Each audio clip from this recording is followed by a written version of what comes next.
तो पहले आप आंसर राइटिंग सीखिए, क्वेश्चन को ब्रेक डाउन करना सीखिए, you learn how to think and then you practice and apply that thinking in laws. हम मेंस ओनली सब्जेक्ट्स जैसे कि world history, post independence India cover करेंगे। उसके साथ में मॉडर्न इंडियन हिस्ट्री एंड एमैक, ancient, medieval and art and culture will be covering from the mains perspective. Write smart में आप मेरे साथ प्रीवियस ईयर क्वेश्चंस यूज करके यू एक्चुअली लर्न कि जब आंसर लिखना होता है तो उसको स्ट्रक्चर कैसे करना होता है, इंट्रोडक्शन में क्या लिखना होता है, बॉडी के सब पार्ट्स कैसे डिवाइड करने होते हैं, क्या कोई अप्रोच लगा के हम अपना काम आसान कर सकते हैं। तो आपका मेंस का जो डर है, the complete solution for mains is provided here in MMP plus. चाहे वो कंटेंट हो, चाहे वो आंसर राइटिंग हो, चाहे वो टेस्ट सीरीज हो। मैं आपको विद सर्टेनिटी कह सकता हूं कि मेंस में आपको और कहीं पूरे जनरल स्टडीज और एस्से के लिए कहीं और जाने की जरूरत नहीं है। हेलो बच्चों, myself Himanshu Khatri and Sarathi IAS में एमएमपी प्रोग्राम जो है लॉन्च हो रहा है and I will be covering the GS1 part. ठीक है, there will be holistic coverage of GS1, that is हम मेंस ओनली सब्जेक्ट्स जैसे कि world history, post independence India cover करेंगे। उसके साथ में मॉडर्न इंडियन हिस्ट्री एंड एमैक, ancient, medieval and art and culture will be covering from the mains perspective.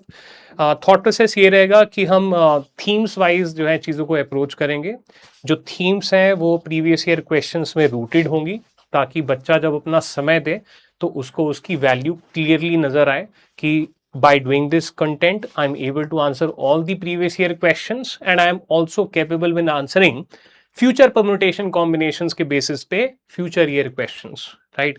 तो world history और पोस्ट इंडिपेंडेंस इंडिया के अंदर जब हम पढ़ाई करेंगे तो एजम्पशन ये रहेगी कि स्टूडेंट ने इन सब्जेक्ट्स को पहले कभी भी नहीं देखा है, but at the same time student के पास समय की भी थोड़ी सी कमी है। ठीक है, तो अकॉर्डिंगली इस तरीके से अप्रोच किया जाएगा कि एक best of both the worlds, that is foundation as well as mains, इस पर्सपेक्टिव से ये दो सब्जेक्ट्स हम लोग कवर करें, पोस्ट इंडिपेंडेंस इंडिया और वर्ल्ड हिस्ट्री। जहां पे मॉडर्न इंडियन हिस्ट्री और एमैक की बात होगी वहां पे एक थॉट प्रोसेस ये रहेगा कि स्टूडेंट ने ये चीजें पहले थोड़ी सी करी हुई हैं। ठीक है, एमैक के अंदर थोड़ा सा एंगल अलग रहेगा, क्योंकि एमैक के अंदर जब हम फाउंडेशन करते हैं तो थोड़ा सा फैक्चुअल बेसिस पे हम ज्यादा जाते हैं, एंड जब हम थीम्स की बात करते हैं, थीमेटिक कवरेज की बात करते हैं, तो थोड़ा सा एनालिटिकल चीजों के ऊपर ज्यादा फोकस जाता है कंपेयर टू फैक्ट्स।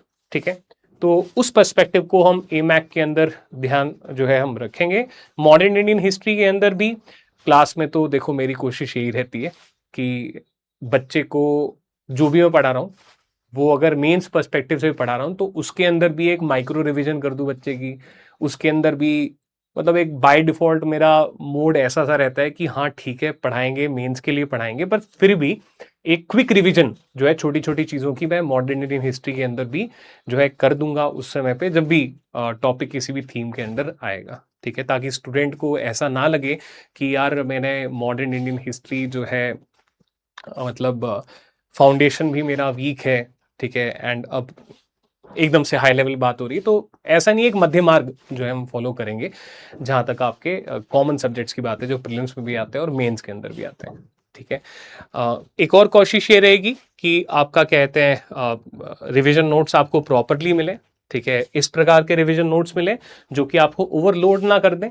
ठीक है ना, एट द सेम टाइम आपके पास कुछ कंटेंट भी हो कि अच्छा ये टारगेटेड कंटेंट है, इसको मैं पढ़ता हूँ तो ये मेरे को समझ में आता है। ठीक है, तो ओवरलोड स्टूडेंट को नहीं करना है, but at the same time उसको कुछ कंटेंट भी प्रोवाइड करना है। तो अगेन वहां पे एक मध्य मार्ग जो है हम फॉलो करने की कोशिश करेंगे।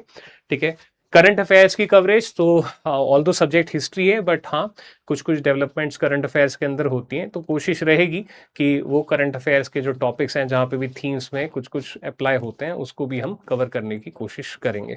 ठीक है, तो टारगेट ये रहेगा कि value for time given by the student. ठीक है, तो खैर मेहनत करेंगे एंड उसका नतीजा स्टूडेंट को मिलना चाहिए, यही कोशिश रहेगी। नमस्कार, धन्यवाद।